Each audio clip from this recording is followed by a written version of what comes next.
हर हर महादेव। आज कई दिन के उपरांत एक बार फिर विभिन्न प्रकार की व्यस्तताओं के मध्य में परम पूज्य अनंत श्री समरंकृत ज्योतिष पीठाधीश्वर ब्रह्मलीन पूज्य श्री ब्रह्मानंद सरस्वती जी महाराज के विषय में जो परिचर्चा चल रही थी, जिसके 2 क्रम संपन्न हुए, 2 सोपान संपन्न हुए हैं, उसी का आज तृतीय सत्र आरंभ कर रहे हैं। इसके मूल में कई ऐसे महानुभावों की प्रेरणा, मैं क्या बताऊं। एक सज्जन वृंदावन में आए और उन्होंने कहा, महाराज स्कंद पुराण के बाद जो रिक्तता थी उसमें एक नवसंचार हुआ, एक आशा की किरण जगी। आपने पूज्य श्री ब्रह्मानंद सरस्वती जी महाराज के विषय में जो प्रस्तुति दी, परंतु उसमें बहुत बड़ा गैप आ रहा है, तो उसे सतत चलाएं। और हम पूज्य जगत गुरु जी महाराज के दर्शन करने के लिए गए, तो वहाँ बहुत प्यारे 2-3 नवयुवक एकदम से, और उन्होंने स्मरण दिलाया, महाराज जी इतने दिन से पूज्य ब्रह्मानंद सरस्वती जी महाराज से संबंधित परिचर्चा नहीं आ रही है, और भी कई। तो आज तीसरे दिन हम उस यात्रा को आरंभ करते हैं। हमारे इस परिचर्चा के जो नायक हैं, हमारे सब सनातन धर्मियों के जो आदर्श हैं, उनके बाल्यकाल की हम अभी चर्चा कर रहे हैं। काशी से चल कर के तीर्थराज प्रयाग तक वो आ गए, और प्रयाग में जब पहुँचे तो चूँकि प्रयाग का महात्म्य, तो कौन ऐसा सनातन धर्मी होगा जो बाल्यकाल से अपने गुरुजनों के मुख से, अपने प्रियजनों के मुख से, अपने घर के बड़ों के मुख से न सुनता आया हो। तो त्रिवेणी का महात्म्य तो पूज्य हमारे जो नायक हैं, इन्होंने बाल्यकाल में अपने पितामह के मुख से अनेक बार सुन रखा था, बड़ी श्रद्धा थी। इसलिए तीर्थराज प्रयाग में आकर के स्नानादिक संपन्न किया, और दशाश्वमेध घाट के पास में आकर तखत के पास में ध्यान लगा करके बैठ गए चौकी पर। ध्यान में बैठे उसी समय एक महानुभाव पास में आ गए। बहुत सुंदर ललाट और बहुत प्यारे प्यारी सुंदर नेत्र, सुख के समान दिव्य नासिका, उस समुन्नत भाल को, उस दिव्य मुखाकृति को आवृत करते हुए काले घुंघराले प्यारे प्यारे केश, और बहुत बाल सुलभ, अर्थात वो बहुत सुकोमल अवस्था है, बड़ा कमनीय उनका आकर्षक दिव्य देह है। ऐसे बालक को देख करके किसी महाशय ने ध्यानस्थ बालक को देखा, तो अपलक दृष्टि से उनको सुदीर्घ काल तक निहारते रहे। लेखक कहते हैं कि जैसे कोई शरद पूर्णिमा के चंद्रमा को जी भर के निहारे और तृप्ति न हो, वैसे ही पूज्य श्री के उस मुखाकृति को, उस मुखाकृति से झरते हुए सौंदर्यामृत को वो निर्निमेष दृष्टि से चातक की भांति पान करते रहे। अब ये बालक की विलक्षण चेष्टाएं, अर्थात उनमें कहीं बालक तो नहीं है, अवस्था से बालकत्व तो है, वैसा बालकत्व तो है, परंतु उनकी जो गंभीरता है, उनकी जो स्थिरता है, उनकी जो ध्यानावस्था है, उसमें वार्धक्य का दर्शन हो रहा है। उसकी उस गंभीरता से लगता है ये लोकोत्तरीय लोकोत्तर व्यक्तित्व का धनी, कोई आने वाले कल का दिव्य प्रकाशक, सनातन धर्म का उद्धारक, कोई महामनीषी है। इस भाव से उस बालक की मुखाकृति को देखा, और अपने हाथ में उन्होंने जेब से कोई पर्चा निकाला। उस समय जिस समय की घटना है, लगभग वैसा समय था जब आजकल के जैसे मोबाइल आदि तंत्र नहीं थे, सूचना के कोई वैसे तंत्र नहीं थे।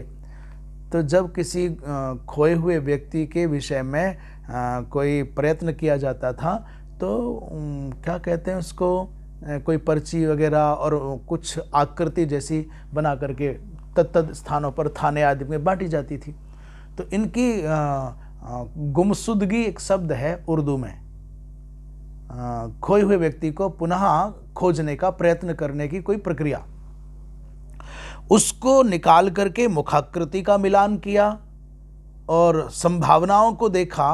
अंत में समझ गए कि जिस व्यक्ति की हम खोज में घूम रहे हैं वो बालक यही है। और फिर पास में आकर के बैठ गए। सहसा बाल तपस्वी की साधना संपन्न हुई, ध्यान संपन्न हुआ और समीपस्थ व्यक्ति को देखा कि वो अनवरत मेरी ओर निहार रहा है। तो उन्होंने भी बड़ी उत्सुकता के साथ में देखा। इन महानुभाव ने, जो कि एक किसी थाने के दरोगा और पुलिस में एक पद होता है, उनने पूछा कि महाराज आप कहाँ से आए हैं, कहाँ जाना है, क्या कर रहे हैं। तो बाल तपस्वी ने बड़े शांत भाव से, बड़ी स्थिरता से कहा कि आपका इतने सब प्रश्न करने का प्रयोजन क्या है। उसने कहा कि महाराज मैं आपका हुलिया, जो शब्द लेखक ने प्रयोग किया है, हुलिया माने आपसे संबंधित, आपके परिचय से संबंधित आलेख मेरे पास है और आपके घर वालों ने आपके अन्वेषण के निमित्त पुलिस में अपनी प्रार्थना पत्र दिया हुआ है।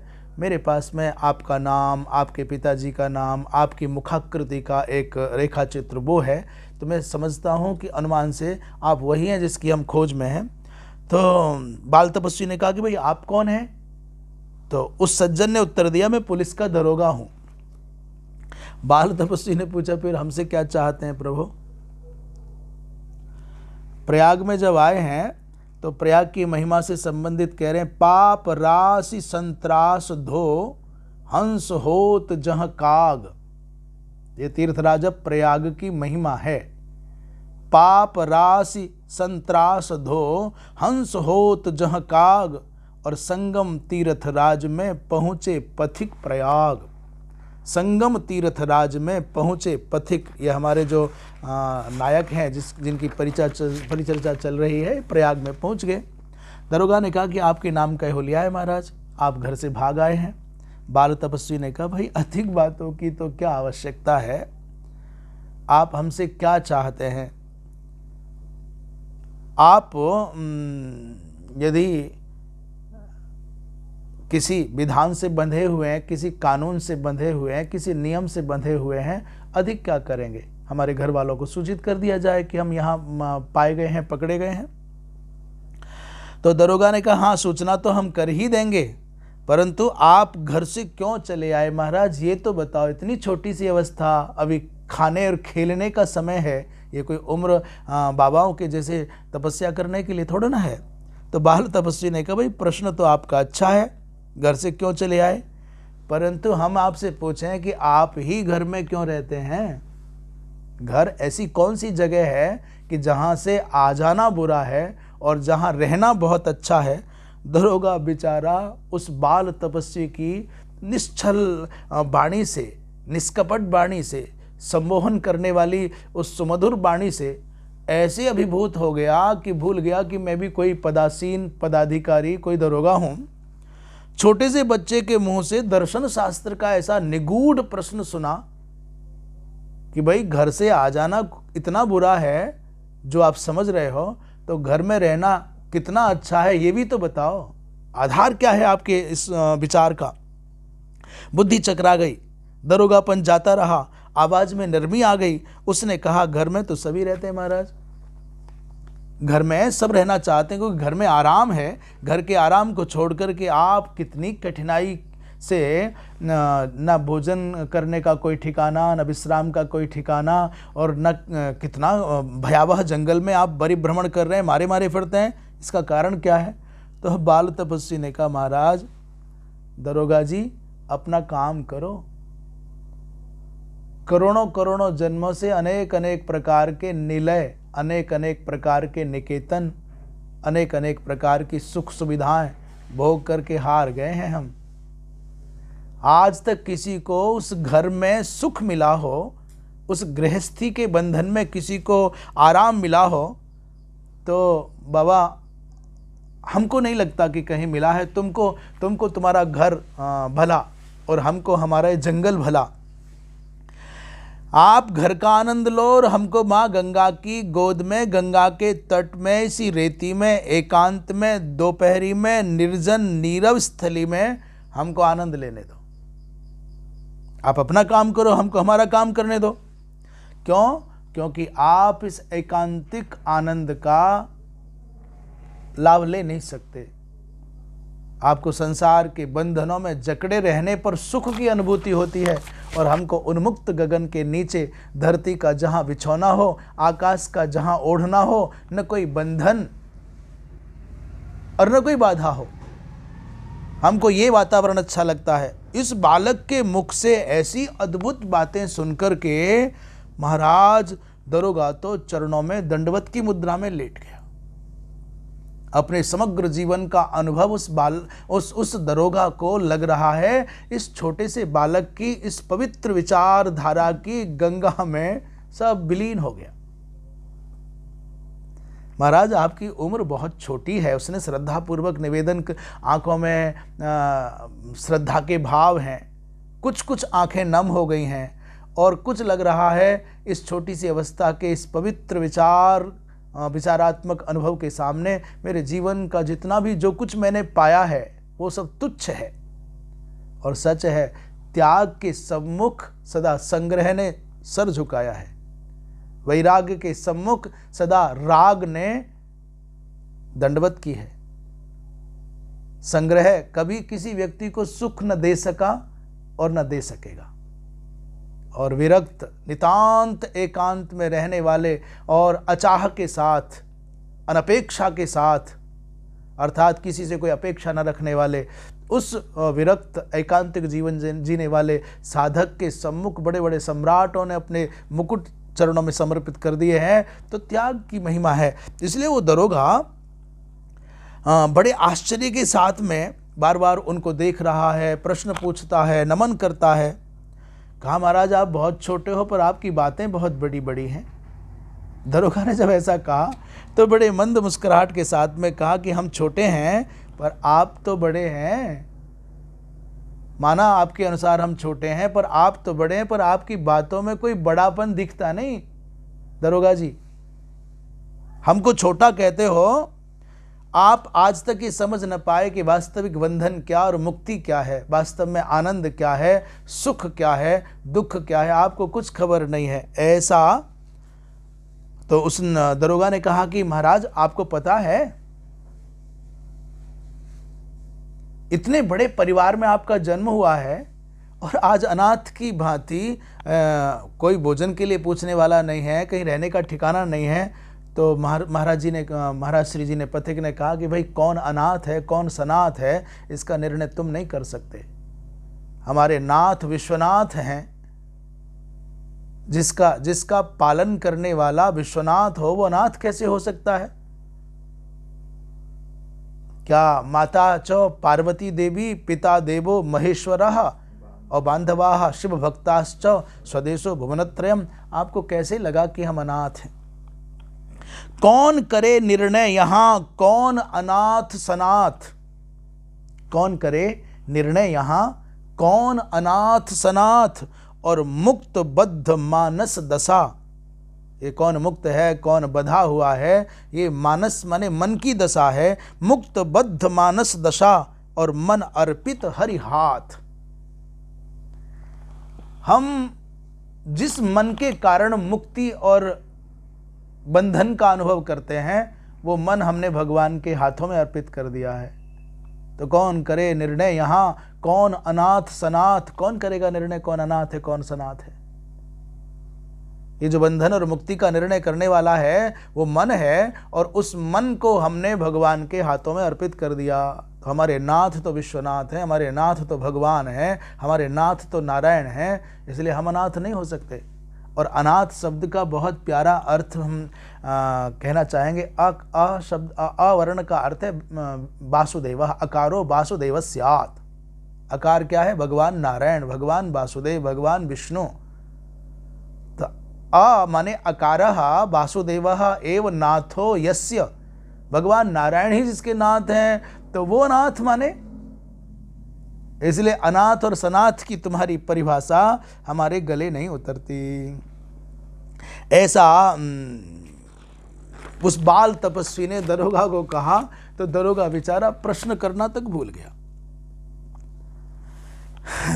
इस बालक के मुख से परमार्थ भरी सार गर्भित इन बातों को सुनकर के दरोगा जी निरुत्तर तो हो गए, परंतु अंत में बड़ी विनम्रता से कहा कि भगवान एक काम करें, आप एक बार मेरी बात मान जाएं। मुझे लगता है कई दिन से आपको कोई समुचित आहार की प्राप्ति नहीं हुई है। मैं आपकी इस तपस्या में बाधक नहीं बनना चाहता। आप मेरे घर चलें और कुछ प्रसाद लें। वैसे तो आप यदि आप कहेंगे तो हम आपको छोड़ करके जा सकते हैं, क्योंकि आपके इस पवित्र यात्रा में हमको बाधक नहीं बनना है। तो भी पुलिस थाने मत चलें, अब हमारे घर चलें और रात्रि विश्राम करें। सवेरे जैसा आप कहेंगे वैसा हम कर देंगे, हम आपके साथ हैं। पुलिस दरोगा सिर झुका पगरज लीन ही माथ। इस बाल तपस्वी के इस अद्भुत भावों से भरे हुए उस वक्तव्य को सुन करके, उसके दृढ़ निश्चय को जान करके दरोगा ने क्या किया, बोले पुलिस दरोगा सिर झुका पगरज लीन ही माथ। उनके श्री चरणों की रज अपने माथे से लगाई और हाथ जोड़ निज घर चला मुनिवर को ले साथ। उन्हें महामुनि को, बाल मुनि को जैसे ऐसा लगता है जैसे बहुत दिव्य सुखदेव जी महाराज के सदृश महापुरुष को कोई अपने घर में आमंत्रित करके ले जा रहा हो, राजा जनक जी ले जा रहे हो, वैसे आगे आगे दरोगा जी और पीछे पीछे पूज्य श्री चल रहे हैं और दरोगा श्रद्धापूर्वक अपने घर ले गया। अच्छा, एक बात विशेष है कि पूज्य महाराज श्री के बाल्यकाल से ही बड़े बड़े अधिकारियों का, उनके जीवन में बड़े बड़े अधिकारियों का स्वतः आगमन और अपनी समग्र जीवन यात्रा में देखा जा रहा है कि बड़े से बड़े सम्राट पूज्य महाराज श्री जी के चरणों में बैठ करके गौरव का अनुभव करते थे। ये प्रयाग का प्रसंग चल रहा है तो घर आ गए और केवल गो दुग्ध लिया। रात्रि को सत्संगी चर्चा हुई। अंत में निर्णय हुआ कि दरोगा ने समझ लिया कि लौटने वाले नहीं है, तो अपनी ओर से कहा कि आप पैदल चल के जाएंगे, बहुत समय लगेगा, बड़ा विक्षेप होगा, बड़ा विघ्न आएगा। भगवान, मैं आपको हरिद्वार तक की ट्रेन यहाँ से जाती है, उसमें बिठा देता हूँ, आप सहजता से समय से पहुंच जाएंगे। पूज्य महाराज श्री जी ने नेत्र बंद करके उस अनंत शक्ति संपन्न परमात्मा को धन्यवाद कहा कि प्रभु, आप तो बड़े दयालु हैं, आपने यात्रा सुगम कर दी। बिनु पग चले सुने बिनु काना, आपने बिना पैर के ही यहाँ से जो हमको हिमालय का द्वार, हरि का द्वार अभिष्ट था, वहाँ तक पहुँचा दिया। मन ही मन मुस्कराए और स्वीकार कर लिया दरोगा का प्रस्ताव। इस प्रसंग में 5 प्रयाग का उल्लेख, यहाँ प्रयाग आ गया ना, प्रयागराज। तो प्रयागराज को प्रयागराज क्यों कहते हैं? कहते हैं इस भारतवर्ष में संभवतः 5 प्रयाग हैं। पहला है देवप्रयाग, दूसरा है रुद्रप्रयाग, और तीसरा है कर्णप्रयाग, चौथा है नंदप्रयाग और 5वां है विष्णुप्रयाग। और उन 5 प्रयागों के ही सम्राट हैं, राजा हैं तीर्थराज प्रयागराज, सभी तीर्थों के राजा और सभी प्रयागों के राजा। एक विशेष बात है, देव प्रयाग में भी 2 नदियों का संगम है। जितने प्रयाग हैं सब जगह 2-2 नदियों का संगम है, पर तीर्थराज प्रयाग में 2 गंगा यमुना के अतिरिक्त एक विशिष्ट धारा है जो अंतर्भूता है, अंतर्गर्भा है। क्या? सरस्वती। वो 3 नदियों का जो संगम है, इसलिए वो तीर्थराज है, इसलिए वो प्रयागराज है। तो यहाँ देवप्रयाग में क्या बोले, अलकनंदा और भागीरथी का संगम देवप्रयाग में है। दूसरा जो प्रयाग है रुद्र प्रयाग, वह मंदाकिनी और अलकनंदा का संगम है। और तीसरा जो कर्ण प्रयाग है, वहाँ अलकनंदा और पिंडर नाम की नदी का संगम है। पर एक गजब बात है, 5 ही प्रयागों में अलकनंदा अवश्य है। देव प्रयाग में अलकनंदा भागीरथी, और रुद्र प्रयाग में अलकनंदा और मंदाकिनी, और कर्ण प्रयाग में अलकनंदा और पिंडर, और चौथा प्रयाग नंद प्रयाग में अलकनंदा और फिर मंदाकिनी, और विष्णु प्रयाग में अलकनंदा और धौली गंगा। तो इन प्रयागों के सम्राट तीर्थराज प्रयाग में जब पहुंचे तो सब तो सो रहे हैं, पर पूज्य श्री के नैनों में नींद कहाँ। कहाँ नयन में नींद है और कहाँ भूख कहाँ चैन। सब सोए, परंतु दरोगा के घर में भी मुझे स्मरण आ रहा है कि भरत जी महाराज जब प्रथम बार भगवान राघवेंद्र के दर्शन करने के लिए अयोध्या से चलकर के तीर्थराज प्रयाग में महर्षि भरद्वाज के आश्रम में आए तो सब सुख सुविधाओं से संपन्न भवनों में विश्राम कर रहे हैं, सुख की नींद सोए। परंतु भरतलाल जी महाराज रात्रि भर कुशा के आसन पर बैठे भगवान राघवेंद्र सरकार की स्मृति में नैनों से नीर बहाते हुए, उनके ध्यान में निमग्न, उनकी स्मृति में डूबे हुए रात भर जगते रहे। और भरद्वाज जी महाराज ने भरत की दशा जब देखी, अंतर्मुखी दशा देखी, अंतरंग भाव देखा तो विवश हो गए और कहा, भरद्वाज ने कहा कि भरत, हम केवल महात्मा हैं पर तुम तो महात्माओं के भी महात्मा हो। हम संसार के जितने भी साधक है भगवान राम को प्रेम करते हैं, परंतु सच कहो भरत, राम तुमको प्रेम करते हैं। हमारे पुण्यों का फल होगा हमको भगवान के दर्शन हुए, हमारी तपस्या का फल होगा हमको भगवान के दर्शन हुए, परंतु सच कहें भरद्वाज कहते हैं कि रामचंद्र के दर्शन का फल है भरत तुम्हारा दर्शन हमको हो गया। ऐसे इस कहाँ नयन में नींद है और कहाँ भूख कहाँ चैन, और समुचित उत्तर कुछ दिए और सहज मुदे तब नैन। शरणागत होकर तब बोला, नाथ नहीं बाधक में हूं। उस पुलिस दरोगा ने कहा कि शरणागत होकर तब बोला वो दरोगा कि नाथ नहीं बाधक में हूं, है विमल भाव मन में मेरे, सेवक सुत साधक में हूँ। मैं आपका सेवक हूँ, पुत्र के आपका पुत्र हूँ और मैं आपका सहायक हूँ, साधक हूँ। आप रेल से हरिद्वार तक कल शीघ्र सहज पहुँचेंगे। हिमगिरी गुहा मुनिजन शोभित तुमको शिव दर्शन देंगे। ऐसा दरोगा ने अपने भावों को व्यक्त किया और ट्रेन में बिठा दिया। छुक छुक करती हुई ट्रेन जितनी तीव्र गति से हरिद्वार की ओर बढ़ती जाती, उतना ही बाल पथिक को लगता है पूर्व जन्म के संस्कारों की स्मृति ताजी होती चली जा रही है। जैसे जैसे हिमालय की ओर बढ़ रहे हैं, उत्तर दिशा की ओर बढ़ रहे हैं, वैसे वैसे उत्तर प्राप्त होते जाते हैं, वैसे वैसे समाधान प्राप्त होते जाते हैं। और मैं कहूँ सच में हिमालय ऊंचाइयों की ओर ले जाता है। सच में व्यक्ति के व्यक्तित्व का विकास, जो वास्तविक ऊंचाइयाँ हैं, उनको पाने का जो भाव है वो हिमालय की ऊंचाइयों से जुड़ा हुआ है।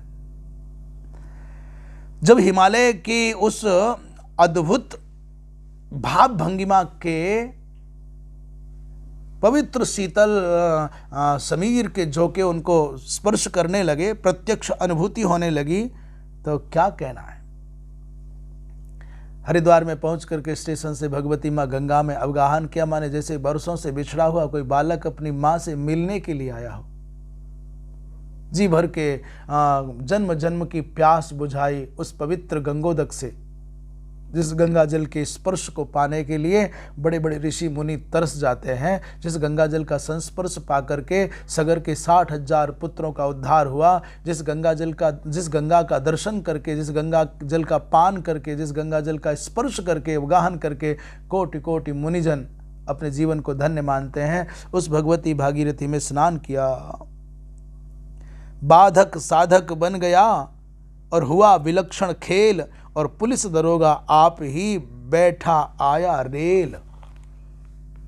हाँ, सच में जब आप संकल्प करके भगवान की ओर बढ़ते हैं, या भगवदीय कार्य करते हैं, या राष्ट्र धर्म का कोई कार्य करते हैं, तो आपको पता नहीं भगवान को अनंत क्यों कहा जाता है, जनता को जनार्दन क्यों कहा जाता है। सर्वशक्तिमान परमात्मा अपने सहस्र सहस्र करों के द्वारा, अपने हजारों हजारों भुजाओं के द्वारा किस रूप में आकर के तुम्हारे सहयोगी बन जाते हैं, यह आपको पता नहीं चलता, पर होता है। यहाँ आए तो स्नान आदि किया, और स्नान करने के बाद जैसे ही आगे बढ़ते तो तब तक अचानक वो हिमालय की ऊंची चोटियों को देख करके आनंद से खिल उठा उनका मन। परंतु फिर एक बाधा आ गई, एक पुलिस इंस्पेक्टर आ गया हे महाराज कहाँ से आए, कहाँ जा रहे। फिर जेब से पर्चा निकाला, होलिया, उस समय होलिया शब्द चलता था, चिन्हारी कह सकते हैं उसको। इसमें कोई रेखाकृति चिन्ह माने मुखाकृति छपी है, कुछ नाम लिखे हैं। उन्होंने पकड़ लिया, ये कहाँ से आए महाराज, कहाँ जाना है, इस छोटी अवस्था में अकेले कैसे भटक रहे हो। तो उस हरिद्वार गंगा तट शोभित शीतल सुरभित चली पवन, और नतमस्तक हो गिरिवर पग में भाव सिंधु में अवगाहन, ये चल रहा था। तब तक पूछा भाई कहाँ जाना है, तो ये सबसे बड़ी बाधा हो गई। जब यहाँ ये प्रसंग चल रहा था तो मेरे मन में बार बार हनुमान जी महाराज की भगवती माँ सीता की खोज में जो यात्रा आरंभ हुई उसका परिदृश्य मेरे मन में आ रहा था। भगवती जनकनंदिनी जानकी के दर्शन के लिए हनुमान जी महाराज जब चले तो सबसे पहले उनके जीवन में मैनाक पर्वत आया और कहा कि महाराज आप विश्राम कर लीजिए। और विश्राम करने की प्रार्थना वो भी कौन कर रहा है, बोले स्वर्ण निर्मित वो मैनाक है। श्री हनुमान जी महाराज उस प्रलोभन में नहीं फंसे। और हनुमान ते ही परसा पुनि कर कीन प्रणाम, और राम काज कीने बिन मोहि कहाँ विश्राम, ऐसा कह करके। तो यहाँ मैनाक जैसे हनुमान जी के जीवन में स्वागत सम्मान सत्कार और सेवा करने के लिए विश्राम करने के निवेदन करता है, वैसे यहाँ पहली बार महापुरुष के जीवन में जमींदार सेवक आया, कहा महाराज रुक जाओ हमारे गांव में, दूध पियो, सेवा करेंगे। मैनाक आ गया तो उन्होंने कहा, हनुमान जी ने कहा कि राम काज कीने बिन मोहि कहाँ विश्राम। तो यहाँ हमारे आदर्श यतीन्द्र कुल तिलक बाल्यावस्था में कहते हैं भैया विश्राम हमारे भाग्य में नहीं है, हम तपस्या करने आए हैं। दूसरे नंबर पर सुरसा की हनुमान जी के जीवन में सुरसा आई तो माने यहाँ प्रयागराज में दरोगा आ गया, पकड़ करके घर भेजेंगे, तुम्हारा होलिया हमारे हाथ में है। तीसरे नंबर पर सिंहिका आई हनुमान जी के जीवन में, और हरिद्वार में इंस्पेक्टर ने आकर के पकड़ लिया। जैसे सिंहिका ने श्री हनुमान जी महाराज को पकड़ना के चाह रखी, वैसे ही इंस्पेक्टर ने पकड़ लिया। और चौथे नंबर पर लंकनी आई थी, तो यहाँ ऋषिकेश में फिर एक इंस्पेक्टर आ गया। तो उनका उत्तर था परमपिता का साक्षात्कार करने के लिए सीधे हिमालय की ओर यात्रा हो रही है, हम तो भगवत दर्शन के लिए आए हैं। पुलिस इंस्पेक्टर ने कहा कि मैं आपको आपके घर भेजना चाहता हूँ, तो आपको आपके घर भेजना चाहता हूँ। तो पूज्य महाराज श्री जी ने कहा भाई उससे आपका क्या प्रयोजन सिद्ध होगा, आपको क्या लाभ होगा। हमारे अभिष्ट मनोरथ की सिद्धि में बाधक बन करके आप हमको घर भेजेंगे, आपको क्या मिलेगा। उसने कहा कि आपको हम यदि घर पहुंचाएंगे तो आप बड़े संपन्न परिवार के हैं, हमको अपने प्रशासन की ओर से महकमा कहते हैं, अपने विभाग की ओर से और तुम्हारे पिता की ओर से उचित पुरस्कार मिलेगा, पारितोषिक मिलेगा। तो महाराज मैंने निश्चय कर लिया है कि मैं आपको भेज करके मानूंगा। तो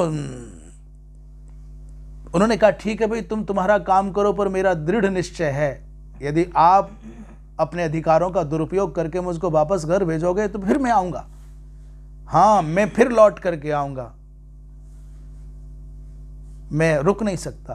दुनिया की कोई शक्ति मेरे मार्ग में बाधक नहीं बन सकती। पर तुमको चलो पारितोषिक का विशेष लोभ है तो तुम जानो। महाराज ऐसा जैसा आपको ठीक समझे ऐसा करो। परंतु वो इंस्पेक्टर बड़ा भला था, सज्जन था। उसको बालक की दृढ़ता और उस बालक के मुख से निकलने वाली जो वाणी थी वो कोई सामान्य मनुष्य की वाणी नहीं, भगवती माँ सरस्वती मानो साक्षात बोल रही है। अंत में क्या किया, उसने कहा महाराज मैं क्षमा करो, मैं आपके मार्ग में बाधक नहीं बन सकता।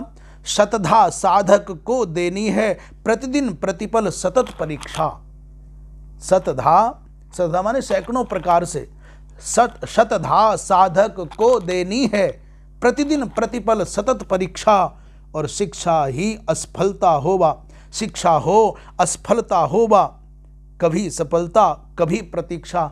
कभी कभी ऐसा होता है कि हमको सफलता मिल जाती है और कभी कभी हमको प्रतीक्षा बढ़ जाती है। कभी शिक्षा मिलती है और कभी सफलता मिलती है। हम हार जाते हैं, हमको शिक्षाएं बहुत मिलती हैं। और सच बतावें आपको वास्तव में आपके अस्तित्व का बोध तब होता है जब आप संकट में घिरे होते हैं, जब आप अभावों में होते हैं, जब आप असफल होते हैं, जब आप पराजित होते हैं, जब आप अकेले होते हैं। क्यों? बोले संकट में घिरे हुए व्यक्ति के समीप जो खड़ा है वही सच में अपना है। आवश्यकता के समय जो आपके पास खड़ा है सच में वही आपका है। सफलता के समय तो ताली बजाने, नाचने गाने और मिठाई खाने ऐसे भी लोग आ जाएंगे जिनका तुमसे दूर दूर तक कोई नाता ना होगा। अपनी वास्तविकता की पहचान आप करना चाहते हो, अस्तित्व की पहचान करना चाहते हो, तो भगवान से कभी कभी कहा करो कि चोट लग जाए, कोई अभाव आकर के घेर ले, कोई संकट आ जाए, कभी हम गिर जाएं, तो ये जितनी भीड़ है ना, सब ताली बजाने वाली और चाट खाने वाली और मिठाई खाने वाली और झूठी प्रशंसा करने और पाने वाली, सब भाग जाएगी। इसलिए कभी कभी ऐसा भी होना आवश्यक है। हाँ, इसलिए साधक को बार बार, तो यहाँ से पूज्य श्री अब हरिद्वार से बढ़ करके ऋषिकेश की ओर चल पड़े। पर ऋषिकेश पहुँचे ही थे कि फिर एक इंस्पेक्टर ने आकर के पकड़ लिया। इंस्पेक्टर फिर पकड़ करके बैठ गया। बड़ा अद्भुत खेल है पूज्य महाराज श्री जी के बाल्यकाल की इन घटनाओं का। इसकी चर्चा हम कल करेंगे। ऋषिकेश में क्या संवाद होता है इंस्पेक्टर के साथ और इंस्पेक्टर क्या व्यवहार करता है, ये भी सब निर्णय कल होगा। फिर भी मैं बता दूं कि इंस्पेक्टर बहुत जिद्दी है, पारितोषिक पाने का प्रलोभी है, और सबसे बड़ी बात है वो मनुष्य है, उसके घर भी छोटे छोटे बच्चे होंगे। एक पिता की भूमिका में आ गया, पारितोषिक के प्रलोभन में लौटाया है, ये तो क्या कहें, अथवा अपने नियम का पालन करने की दृढ़ता है तो क्या कहें। हमको लगता है कि जैसे कोई उस बालक को देख करके, उस बाल्यावस्था को देख करके उस इंस्पेक्टर के मन का पितृत्व जनकत्व जग गया हो और उसको लगा कि काश मेरा पुत्र भी ऐसे कहीं होता तो वो मैं उसको लौटाना चाहता। इस भाव से पूज्य श्री को उसने घर लौटाया है। आगे की चर्चा हम अग्रिम सत्र में करेंगे। हर हर महादेव।